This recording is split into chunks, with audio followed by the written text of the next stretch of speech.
हळद रुसली कुंकू हसले या मालिकेच्या पुढील काही येणाऱ्या भागांचे अपडेट जाणून घेऊया आपल्या आजच्या या व्हिडिओमध्ये. चला तर मग प्रेक्षकांनो सुरुवात करूया आपल्या आजच्या या व्हिडिओला.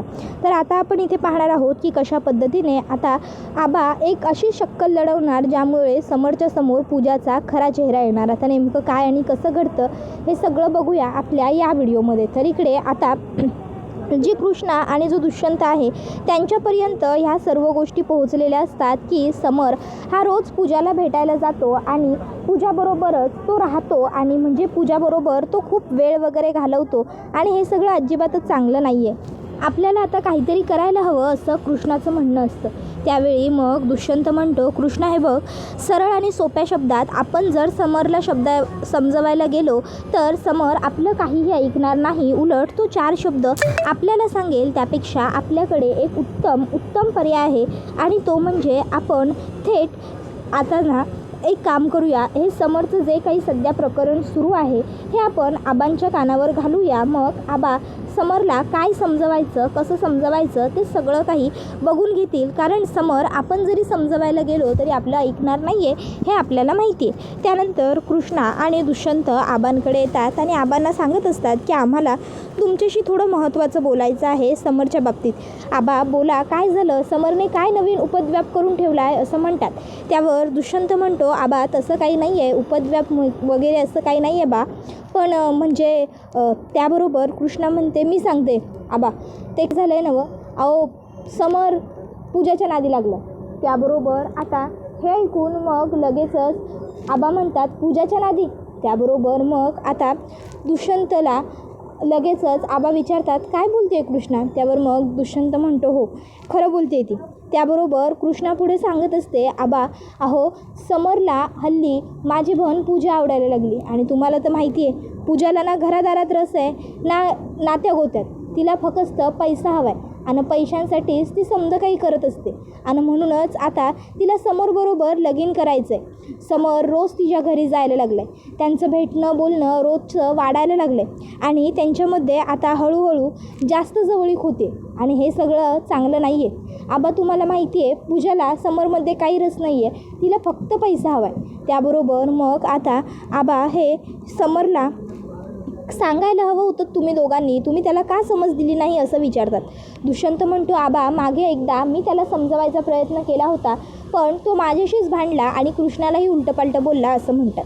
त्याबरोबर मग आबा म्हणतात, एवढी त्याची हिंमत की तो तुम्हाला उलटंपालटं बोलला. ठीक आहे, आता त्याच्याशी तुम्ही दोघांनी नाही तर मीच बोलायची गरज आहे. मी बोलतो त्याच्याशी, समजावून सांगतो त्याला. शेवटी काय करायचं हे बघायला तर हवंच. काहीही झालं तरी ती पूजा ह्या घरामध्ये येता कामा नये. आता रात्रीचे 12:30 वाजलेले असतात आणि आबा एकटेच समरची वाट बघत जागे असतात. समरला नेहमीप्रमाणे घरात कोणीही न येण्याची सवय नसल्याची सवय असल्यामुळे समर अगदी मोठ्या तोऱ्यात घरात येतो. आबा हॉलमध्ये बसले ते त्याला माहीत नसतं. अढळराव म्हणतात, समर थांब. त्याबरोबर समर जागीच थांबतो. आबा म्हणतात, ये इथे येऊन बस, मला तुझ्याशी थोडं महत्त्वाच्या विषयावर चर्चा करायची. समर म्हणतो, महत्त्वाच्या विषयावर, ठीक आहे बोला ना. त्याबरोबर मग आता लगेचच इकडे समर येतो आणि त्या ठिकाणी बसतो. समर मनातल्या मनात म्हणत असतो, म्हातारा आता पुन्हा माझा मूड घालवणार. एवढं चांगलं पूजाला भेटून आलेलो आहे, आता म्हातारा काहीतरी लेक्चरबाजी करणार आणि सगळ्या मूडची वाट लावणार. सगळं उगाचच्या उगाच मुसळकेरात. मग समर म्हणतो, आबा मी काय म्हणतो, आपण उद्याच्याला बोललो असतो तर चाललं नसतं का. नाही म्हणजे सकाळच्याला लवकर बोललो असतो तू. त्यावर आबा म्हणतात, नाही मला आत्ताच बोलायचं, मला जरा महत्त्वाच्या विषयावर चर्चा करायची आहे म्हणून आत्ता एवढा उशीर झाला आहे तरी तुझी वाट बघत बसलो होतो, आजच बोलणं गरजेचं आहे. समर म्हणतो, हां मग बोला की आबा, अहो त्यात काय एवढं. त्याबरोबर मग लगेचच आता आबा म्हणायला लागतात की कुठं गेला होतास आज. त्याबरोबर मग समर म्हणत असतो, मी ते आपलं हे. त्यावर आबा म्हणतात, ते आपलं हे माहिती आहे मला समजा, आपण कुठं गेला होता चिरंजीव असं विचारलं ना आम्ही तुम्हाला, उत्तर द्या. आणि कुठं गेला होतास ते खरं खरं सांग की, त्यासाठी एवढा विचार करण्याची काय गरज आहे. त्यावर समर म्हणतो, आबा मी ते पोल्ट्री फार्म चालू करायचा विचार करायलो तर तिकडंच गेलो होतो जरा कामासाठी. त्यावर मग आता आबा म्हणतात, तुला वाटत असेल म्या घरात असतो म्हणजे मला गोष्टी कळत नाही, तर तसं नाही आहे. मी घरात जरी असलो तरी गावात काय घडतं, कुणाच्या घरात काय चालतं हे समजूनसुद्धा मला कळतं. मग माझं पोरगं कुठं जातं हे मला कळत नसेल व्हय? हल्ली तू त्या पूजाच्या घरला जाणं वाढवलं आहेस. सूनबाईंच्या माहेरी त्यांची एक बहीण लग्नाची आहे, पर ती पोरगी आपल्या घरात सून म्हणून आलेली आम्हाला चालणार नाही. ती पोरगी चांगली नाही, समजलं? त्यावर आता मग समर म्हणतो, काय बोलायलाय तुम्ही हे बा? हे बघा, उगाचच्या उगाच माझ्या आयुष्यात कुणी बी दखलंदाजी केलेली मला चालायचं नाही. मला मान्य आहे तुम्ही माझे बा आहात ते, पण म्हणून माझ्या आयुष्याचे निर्णय घेण्याचा हक्क तुम्हाला नाही आहे. लहानपणापासून आत्तापर्यंत माझ्या आयुष्याचे निर्णय मी स्वतः घेत आलो आहे आणि यापुढेही माझ्या आयुष्याचे निर्णय हे मीच घेणार. त्यामध्ये कुणी पण अगदी आयेनंसुद्धा दखलंदाजी आजपावतर केलेली नाही. त्यामुळं तुम्ही पण त्या समजापासून लांब राहिलात तरच बरं होईल, तुमच्यासाठी सुद्धा आणि माझ्यासाठी सुद्धा. हे बोलायचं असेल तुम्हासनी तर मला तुमचं काय बी ऐकायचं नाही, मला माझी कामं आहेत एवढं बोलून समर तिकडनं निघून जातो. आता आबा त्याला पुन्हा हाक मारतात, समर थांब. तसा समर थांबतो. आबा समरला विचारतात, काय समजतोस तू स्वतःला, कोण आहेस तू? त्याबरोबर समर म्हणत असतो, काय समजतो म्हणजे कळलं नाही मला. त्याबरोबर आबा आता समोरच्या एक खणखणवून कानाखाली देतात आणि विचारतात, आता समजलं मी कोण आहे ते? मी तुझा बा आहे. त्यामुळं तुझ्या आयुष्यात काय घडणार आणि काय नाही हे ठरवण्याचा अधिकार तुझ्यापेक्षा जास्त मला आहे, हे विसरू नकोस. आणि आत्ता मी सांगतोय ना त्या पूजाला भेटायचं नाही म्हणून, तर यापुढं त्या पूजाला भेटायचं नाही. जर आमच्या कानावर आलं की नाही समर पुण्यांदा की तू त्या पोरीच्या नादाला लागलेलाच आहेस, तर याद राख गाठ आमच्याशी आहे. एवढं बोलून अढळराव समरला हकलवून देतात. पण समर काही सुधारलेला नसतो. समर पुन्हा पूजाला भेटायला जातोच. ही गोष्ट पुन्हा कृष्णा आणि दुष्यंतच्या कानावर पडते. कृष्णा आबांना विचारते, आबा म्या तुम्हासनी म्हणलं होतं समरला समजवा म्हणून, तुम्ही त्याला समज दिली नाही काय? नाही म्हणजे आज मला पुन्यांदा भक्तीनं फोन केला होता आणि ती सांगत होती की समर आज पुन्यांदा घरला गेलाय. आबा म्या खरं सांगतो हे समज बरोबर नाही आहे. आव पूजा चांगली पोरगी नाही आहे. त्यावर आबा म्हणतात की रातच्याला म्या समरला चांगली समजूत दिली होती, चांगल्या खणखणीत शब्दात दिली होती, पर तरी बी जर तो ऐकत नसेल नवं तर आता एकच मार्ग आहे आपल्याकडं. त्यावर कृष्णा म्हणते, आबा नेमकं काय सुरू आहे तुमच्या मनात? त्यावर अढळराव म्हणतात, पूजाला समरबरोबर लगीन करण्यात काय बी रस नाही. पूजाला फक्त पैसा हवा आहे रांगडे पाटलांचा, आणि त्यासाठी पूजा हे समज करायला. मग जर पूजाला आपण हे दाखवून दिलं की समरच्या नावावर रांगडे पाटलांची काहीच संपत्ती होणार नाही आहे, तर पूजा आपोआपच समरला सोडून देईल आणि मग आपल्याला समरबरोबर वादही घालण्याची गरज लागणार नाही आणि समरचे डोळेही उघडले जातील. आपल्याला आता जे काही करायचं आहे ते स्वतःलाच करावं लागेल. चल आता बघाच तुम्ही मी काय करतो ते.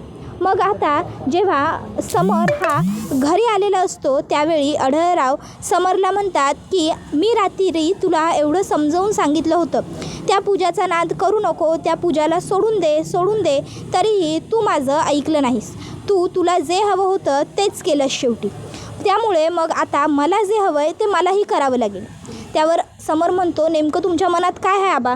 त्याबरोबर अढळराव म्हणतात, समर ही समधी संपत्ती माझी आहे, हे समज मी कमावलेलं आहे आणि म्हणून आता मी तुला ह्या समध्यातनं बेदखल करतो आहे. आता बेदखल करतो हे ऐकून समर म्हणतो, आबा तुम्ही काय बोलायला आहे? आबा म्हणतात, एक तर ती पोरगी, नाहीतर आपलं घरदार, आपली संपत्ती. आता समर हा पूजाच्या प्रेमात इतका अखंड बुडालेला असतो की समर म्हणतो, ठीक आहे मग मी पूजाला निवडतो. आणि मग आता समर घर सोडून घरातनं बाहेर पडतो. हे सगळं बघून अनुसयाला खूप राग येतो. मी ह्या अढळरावांना, कृष्णाला, दुष्यंतला, बाळजाला कुणाला सोडणार नाही, यांची हिंमत कशी झाली माझ्या लेकराला घराबाहेर काढण्याची, असं ती म्हणत असते, पण ती काहीही करू शकत नसते. त्यानंतर मग आता जो समर असतो तो आता इकडे पूजाकडे आलेला असतो. तो खूप जास्त टेन्शनमध्ये असतो, कारण आता त्याला काहीही मिळणार नसतं ना रांगडे पाटलांचं, पण मी काहीही झालं तरी मिळवणारच असा त्याच्या मनात एक ठाम निश्चय असतो. मग तो आता पूजाच्या घरी आल्यावर पूजा म्हणते, काय रे आता थोड्या वेळापूर्वी तर घरनं गेला होतास ना, परत कसं काय आलास? त्यावर मग समर सांगू लागतो की मला आबांनी घरातनं बाहेर काढून टाकलं आहे आणि प्रॉपर्टीतनं बी बेदखल केलं आहे. त्यांचं असं म्हणणं आहे की एक तर तुझ्याशी लगीन करायचं, नाहीतर रांगडे पाटलांच्या वाड्यात राहायचं. पूजा माझं तुझ्यावर मनापासनं लई म्हणजे लई प्रेम आहे, त्यामुळं तुझ्यापासून दूर जायला लागेल प्रॉपर्टीसाठी, असं जेव्हा मला आबा म्हणाले तेव्हाच मी त्या क्षणी त्यांना सांगून टाकलं की मला संपत्ती नाही मिळाली तरी बी माझी काय हरकत नाही, पर पूजाच्या शिवाय मी माझं आयुष्य बघूच शकत नाही. पूजा माझं सर्वस्व आहे आणि म्हणून मी घर सोडून सगळं सोडून इकडे तुझ्याकडे निघून आलो आहे पूजा. मला संपत्ती नाही तर तू महत्त्वाची आहेस. त्याबरोबर हे ऐकून आता पूजाला खूप मोठा धक्काच बसतो. समर म्हणतो, पूजा अगं बोल की काहीतरी, तू अशी गप्प कशा पायी आहेस? त्याबरोबर पूजा म्हणत असते, समर अरे असं कसं म्हणालास तू? संपत्ती नको म्हणजे आपल्याला जगण्यासाठी पैसा हवा ना, आणि असं कसं ते तुला प्रॉपर्टीतून बेदखल करू शकतात? शेवटी तू रांगडे पाटलांचा वारस आहेस. रांगडे पाटलांच्या सर्व संपत्तीवरती फक्त आणि फक्त तुझा हक्क आहे. त्यामुळे तुलाच सगळी संपत्ती मिळायला हवी, तुला प्रॉपर्टी मिळायलाच लागेल. आणि बिना प्रॉपर्टीचे आपण कसे राहणार आहोत? आपण कसे राहणार, कसे जगणार, काय खाणार? त्यावर आता समरला प्रश्न पडतो की हे असं कसं बोलू शकते. मग समर म्हणतो, पूजा अगं मी आहे की, मी काबाड कष्ट करीन, मेहनत करीन आणि आपल्यासाठी भाकर कमवीन. एवढा मनगटात जोर आहे या समरच्या. मी तुला व्यवस्थित सांभाळू शकतो. आपण आपल्या घरी सुखानं राहू शकतो. इथं मी राहीन काही दिवस आणि नंतर मग आपण आपल्या घराचं काय करायचं ते बघू. चल पूजा आपण आत्ताच्या आत्ता लगीन करू. पूजा म्हणते, एक मिनिट समर, काय बोलतोयस तू? हे बघ, मी खूप शिकलेली, वेल एज्युकेटेड, प्रोफेशनल मुलगी आहे. मी हे असं कुठेही कसंही नाही राहू शकत. मला चांगलं घर हवं आहे, चांगली फॅमिली हवी आहे. अरे पैशांशिवाय ह्या जगात काहीही शक्य नाही आहे समर, अगदी प्रेमही नाही. मला सांग, प्रेमाने पोट भरतं का? भरतं का प्रेमाने पोट? नाही ना. त्यासाठी पैसाच लागतो की नाही? आणि जर तोच नसेल तुझ्याकडे तर मग मी तुझ्याशी लग्न कसं करू समर? मलाही माझं भविष्य, माझं करिअर सेफ हवं आहे की नको? आता हे सगळं ऐकल्यावर समरच्या लक्षात येतं की याचा अर्थ पूजाचं आपल्यावरती प्रेम नाही आहे, तर पूजाचं फक्त आणि फक्त आपल्या पैशांवरती प्रेम आहे. पूजाला आपण नको तर आपला पैसा हवा आहे. मग आता समर हा समजून जातो की पूजाला आपली काहीही काडीची किंमत नाही आहे. आणि त्यानंतर मग आता समरचे डोळे उघडलेले असतात. त्याला कळून चुकतं की पूजा काय लायकीची मुलगी आहे. दुष्यंत आणि कृष्णा जे सांगत होते तेच बरोबर होतं. पूजाबरोबर लग्न करणं आपलं आयुष्य मातीत घालण्यासारखं आहे. त्याबरोबर हा व्हिडिओ इथेच संपतो. व्हिडिओ आवडला असेल तर व्हिडिओला लाईक करा. चॅनलवर नवीन असाल तर चॅनलला सबस्क्राईब करा आणि बेल आयकॉन आठवणीने प्रेस करा, जेणेकरून तुम्हाला पुढच्या प्रत्येक व्हिडिओचं नोटिफिकेशन मिळत जाईल. आता समरला तर कळलं आहे की पूजा किती नालायक आहे. मग आता समर नेमकं पुढे काय करणार आणि कशा पद्धतीने आता तो पूजाला अद्दल घडवणार की रांगडे पाटलांच्या घरी परत जाणार, हे कमेंटमध्ये नक्कीच सांगा.